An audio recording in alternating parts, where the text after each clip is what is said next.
V K സനോജ, ഡിവൈഎഫ്ഐയുടെ പരിപാടിയിൽ പങ്കെടുക്കാൻ താനില്ലത് അവരോട് തന്നെ പറഞ്ഞതാണ്, മറ്റു പരിപാടികളുള്ളതിനാൽ എന്നാണ്. അത് അദ്ദേഹത്തിന്റെ സ്വന്തം ഇഷ്ടപ്രകാരം എടുത്ത തീരുമാനമെന്നാണോ കരുതുന്നത്, അതോ പാർട്ടിയുടെ സമ്മർദ്ദം ഭയന്ന് അദ്ദേഹം പങ്കെടുക്കില്ല എന്ന് അറിയിച്ചതാണോ? എങ്ങനെയാണ് കാണുന്നത് ആ പ്രതികരണത്തെ? അല്ല, അദ്ദേഹത്തെ ഞങ്ങള് രാവിലെ അദ്ദേഹത്തിന്റെ വസതിയിൽ വെച്ച് കണ്ടിരുന്നു. ഞങ്ങളുടെ പരിപാടിയിൽ പങ്കെടുക്കാൻ വേണ്ടി ഞങ്ങൾ ക്ഷണിച്ചു. അപ്പൊ അദ്ദേഹം ആ സമയത്ത് കേരളത്തിൽ ഉണ്ടാവില്ല. ഡിവൈഎഫ്ഐ നടത്തുന്ന ഈ പരിപാടിയെ വളരെ പോസിറ്റീവായിട്ടാണ് അദ്ദേഹം കണ്ടത് എന്നാണ് ഞങ്ങൾ മനസ്സിലാക്കുന്നത്. വികസന കാര്യങ്ങളിൽ പൊതുവെ ഞാൻ രാഷ്ട്രീയം കാണാറില്ല എന്നാണ് അദ്ദേഹം ഞങ്ങളോട് പറഞ്ഞത്. അതുകൊണ്ട് പരിപാടി നേരത്തെ നിശ്ചയിച്ച പരിപാടി ഉള്ളത് കൊണ്ട് പങ്കെടുക്കാൻ കഴിയില്ല എന്നാണ് ഞങ്ങളെ അറിയിച്ചത്. സനോജ, ഇപ്പോഴും ആ പറഞ്ഞത് തിരുത്താനോ മാറ്റി പറയാനോ ഒന്നും തരൂർ തയ്യാറായിട്ടില്ല. പുതിയ കണക്കുകൾ കിട്ടിയാൽ തിരുത്താം. ആ ലേഖന വിവാദത്തിലാണ് പ്രതികരണം വന്നിരിക്കുന്നത്. എന്താണ് അതുമായി ബന്ധപ്പെട്ട് പറയാനുള്ളത്? അല്ല, കണക്കുകൾ തിരുത്താൻ കഴിയില്ലല്ലോ. ഇത് CPM-ന്റെ സംസ്ഥാന കമ്മിറ്റി പുറത്തുവിട്ട കണക്കല്ലല്ലോ. ഇത് അന്താരാഷ്ട്ര തലത്തിൽ നിരവധി പഠനങ്ങൾ ഇതുമായി ബന്ധപ്പെട്ട് നടന്നിട്ടുണ്ട്. കേന്ദ്ര ഗവൺമെന്റ് തന്നെ പുറത്തിറക്കിയിട്ടുള്ള റിപ്പോർട്ടുകളുണ്ട്. വളരെ ആധികാരികമായിട്ടുള്ള വിവരങ്ങളെ അടിസ്ഥാനപ്പെടുത്തി ഉള്ള പ്രതികരണമാണ് ശശി തരൂർ നടത്തിയത്. അതുകൊണ്ട് ആ വിവരങ്ങൾ ഒരിക്കലും തെറ്റാണെന്ന് പറയാൻ കഴിയില്ലല്ലോ.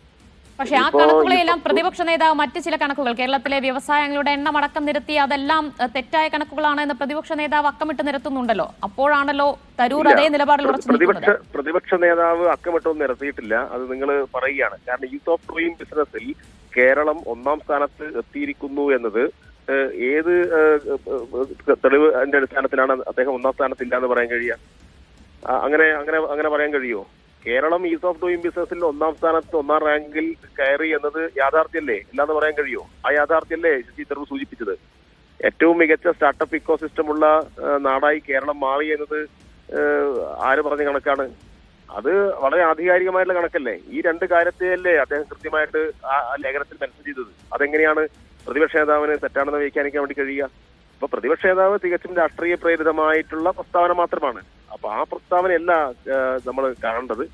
ആധികാരികമായിട്ടുള്ള വിവരത്തെ അടിസ്ഥാനപ്പെടുത്തി ശശി തരൂർ നടത്തിയിട്ടുള്ള പ്രസ്താവനയാണ് ശരി.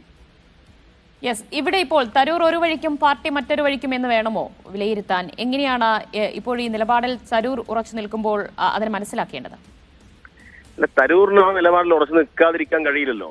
ഞാൻ പറഞ്ഞല്ലോ, തരൂർ നടത്തിയിട്ടുള്ള രണ്ട് കാര്യങ്ങൾ. ഒന്ന്, ഈസ് ഓഫ് ഡൂയിങ് ബിസിനസിൽ കേരളം 1-ാം സ്ഥാനത്തെത്തി. അത് കേരളം കൊടുത്ത ഏതെങ്കിലും ഗവൺമെന്റ് സമർപ്പിച്ച രേഖ അടിസ്ഥാനപ്പെടുത്തിയിട്ടല്ല. കേരളത്തിൽ വ്യവസായികളുടെ ഫീഡ്ബാക്ക് നോക്കിയിട്ടാണ് ആ കാര്യങ്ങൾ ഗവൺമെന്റ് പരിഗണിക്കുന്നത്, ഇതുമായി ബന്ധപ്പെട്ട ഏജൻസികൾ. അപ്പോൾ കേരളത്തിലെ വ്യവസായികൾ കേരളം മികച്ച സംരംഭം നടത്താൻ പറ്റിയൊരു ഇടമാണ് എന്ന് വ്യവസായികൾ അവരുടെ അനുഭവത്തിന്റെ അടിസ്ഥാനത്തിൽ കൊടുത്ത ഫീഡ്ബാക്കാണ്. അതൊരിക്കലും രാഷ്ട്രീയ പ്രേരിതല്ലല്ലോ. വ്യവസായികളെല്ലാം CPM-ന്റെ ആളുകളാണോ? ഒരിക്കലും അല്ലല്ലോ. അപ്പൊ അങ്ങനെയുള്ള പല വ്യവസായികളും പരസ്യമായി നടത്തിയിട്ടുള്ള പ്രസ്താവനയും അവര് നേരിട്ട് നിങ്ങളെപ്പോലെ മാധ്യമങ്ങളോട് നടത്തിയിട്ടുള്ള പ്രതികരണവുമെല്ലാം ഇപ്പോ പബ്ലിക് ഡൊമൈനിലുള്ള കാര്യമാണ്. അത് നിഷേധിക്കാൻ വേണ്ടി കഴിയില്ല. പിന്നെ ഏറ്റവും മികച്ച സ്റ്റാർട്ടപ്പ് ഇക്കോസിസ്റ്റം ഉള്ള നാടാണ് കേരളം എന്നത് ഇത് ഗവൺമെന്റിന്റെ മാത്രം അഭിമാനമല്ലല്ലോ. ശരി, നന്ദി വി കെ സനോജ് പ്രതികരിച്ചതിന്. KR സാജു തുടരുന്നുണ്ട് തിരുവനന്തപുരത്തുനിന്ന്. സാജു, എന്തായാലും ഇതോടുകൂടി ലേഖന വിവാദം ഇവിടെ അവസാനിക്കുമോ, അതോ തരൂർ നിലപാടിൽ ഉറച്ചു നിൽക്കുന്നതോടുകൂടി വീണ്ടും ആ വിവാദം ആളിക്കത്താനാണോ ഇവിടെയുള്ളത്? ഇപ്പോൾ പറഞ്ഞു വെച്ചതിനപ്പുറത്തേക്ക് ഒരു കാര്യങ്ങളും കോൺഗ്രസ് നേതാക്കൾ ഇനി പറയാൻ സാധ്യതയില്ല. ശശി തരൂരിനോടുള്ള പാർട്ടിയുടെ നിലപാട് ഈ വിഷയത്തിൽ വിശദീകരിച്ചതാണ് എന്നതിനപ്പുറത്തേക്ക് പറയാൻ കഴിയില്ല. നേരത്തെ നമ്മൾ നേതാക്കൾ നടത്തിയ ചില കടുത്ത പ്രയോഗങ്ങളുണ്ട്. അത് നമ്മൾ നോക്കിക്കഴിഞ്ഞാൽ UDF കൺവീനറായ MM ഹസനൊക്കെ പ്രവർത്തക സമിതിയിൽ നിന്ന് ഒഴിഞ്ഞതിന് ശേഷം വേണം ഇത്തരം പരാമർശങ്ങൾ നടത്താൻ എന്ന് നടത്തിയിരുന്നു. അതുപോലെ തന്നെ VD സതീശൻ നടത്തിയതും ശശി തരൂരിനെ പൂർണ്ണമായും തള്ളുന്ന നിലയിലേക്കായിരുന്നു. പക്ഷേ ഇന്ന് K സുധാകരൻ മാധ്യമങ്ങളെ കാണുമ്പോഴുള്ള സാഹചര്യം എന്ന് പറഞ്ഞാൽ തലേ ദിവസം രാഹുൽ ഗാന്ധിയും ശശി തരൂരും തമ്മിൽ ഒരു കൂടിക്കാഴ്ച നടന്നിട്ടുണ്ട്. അതിനുശേഷം സംസാരിക്കുമ്പോൾ പോലും KPCC അധ്യക്ഷൻ എടുക്കുന്ന നിലപാട് ശശി തരൂർ പറയാൻ പാടില്ലാത്ത കാര്യം പറഞ്ഞു എന്ന നിലയ്ക്കാണ്. അപ്പോൾ സ്വാഭാവികമായും ഒരു AICC തലത്തിൽ ഒരു കൂടിക്കാഴ്ച നടത്തിയതിന് ശേഷം ശശി തരൂരിനെതിരെ കടുത്ത ഭാഷാ പ്രയോഗങ്ങൾ ഒന്നും നടത്താൻ KPCC അധ്യക്ഷന് സ്വതവേ കഴിയില്ല. മാത്രമല്ല നേരത്തെ അസ്ലം സൂചിപ്പിച്ചതുപോലെ തന്നെ ശശി തരൂരിനോട് ഒരു സോഫ്റ്റ് കോർണർ ഉള്ള ആൾ കൂടിയാണ് KPCC അധ്യക്ഷനായ K സുധാകരൻ എന്ന വസ്തുതയും ബാക്കി നിൽക്കുന്നത്. അതുകൊണ്ടാണ് ഈ വിവാദത്തിന്റെ ഒരു ഘട്ടത്തിലും കടുത്ത പ്രയോഗം നടത്തിയിട്ടില്ല. ശശി തരൂരിന് മറുപടി പറഞ്ഞുകൊണ്ടുള്ള പ്രസ്താവന K സുധാകരൻ ഇറക്കിയപ്പോൾ പോലും അതിൽ ശശി തരൂരിന്റെ പേരുണ്ടായിരുന്നില്ല. പകരം CPM-നും സർക്കാരിനും മറുപടി നൽകുന്നു എന്ന നിലയ്ക്ക് തന്നെയാണ് എടുത്തത്. പക്ഷേ ഇന്ന് അദ്ദേഹം മാധ്യമങ്ങളെ കാണുമ്പോഴുള്ള സാഹചര്യം മറ്റൊന്നായിരുന്നു. രാഹുൽ ഗാന്ധി ശശി തരൂർ കൂടിക്കാഴ്ചയ്ക്ക് ശേഷം മറ്റൊരു പ്രതികരണവും ഉണ്ടാകാതിരിക്കുന്ന ഒരു അവസ്ഥയിലായിരുന്നു. അതുകൊണ്ടുകൂടി വേണം അദ്ദേഹത്തിന്റെ ആ പ്രസ്താവനയുടെ ഘട്ടത്തെ ആ സമയത്തേക്ക് ശശി തരൂർ തിരുവനന്തപുരത്തേക്ക് ഒരു പരിപാടിയിൽ പങ്കെടുക്കാനായിട്ടാണ് ഡൽഹിയിൽ നിന്ന് തിരിച്ചിട്ടുള്ളത്. ഇവിടെ അപ്പോൾ തരൂരുമായി ഒരു മഞ്ഞുരുക്കൽ ചർച്ചകളൊക്കെ നടക്കാനിടയുണ്ടോ?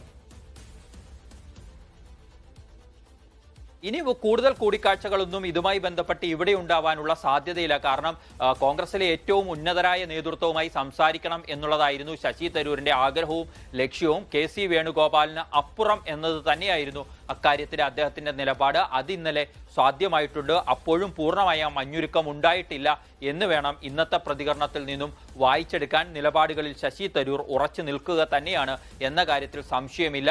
അതുകൊണ്ട് തന്നെ സംസ്ഥാനത്തെ KPCC നേതൃത്വത്തിനും ഏതെങ്കിലും അർത്ഥത്തിൽ ചർച്ച നടത്തേണ്ട രാഷ്ട്രീയമായ ഘട്ടങ്ങൾ ഈ അവസ്ഥയിൽ സാധ്യവുമല്ല. കാരണം കോൺഗ്രസിന്റെ പ്രവർത്തക സമിതി അംഗമായ ശശി തരൂരിനെ തിരുത്തിക്കാനോ അല്ലെങ്കിൽ അദ്ദേഹത്തെ സമവായത്തിലേക്ക് എത്തിക്കാനോ ഒക്കെ ഉള്ള ശ്രമങ്ങൾ KPCC നേരിട്ട് നടത്തുക എന്നതുപോലും ഉചിതമാവില്ല. AICCയുടെ നിർദ്ദേശപ്രകാരമാണ് നേരത്തെ തന്നെ KPCC അധ്യക്ഷൻ വിളിച്ച് അതൃപ്തി അറിയിക്കുകയും മറ്റുമൊക്കെ ചെയ്ത് അപ്പോഴും അദ്ദേഹത്തിന്റെ നിലപാടിൽ ഉറച്ചു നിന്നുകൊണ്ടാണ് ശശി തരൂർ സംസാരിച്ചത്.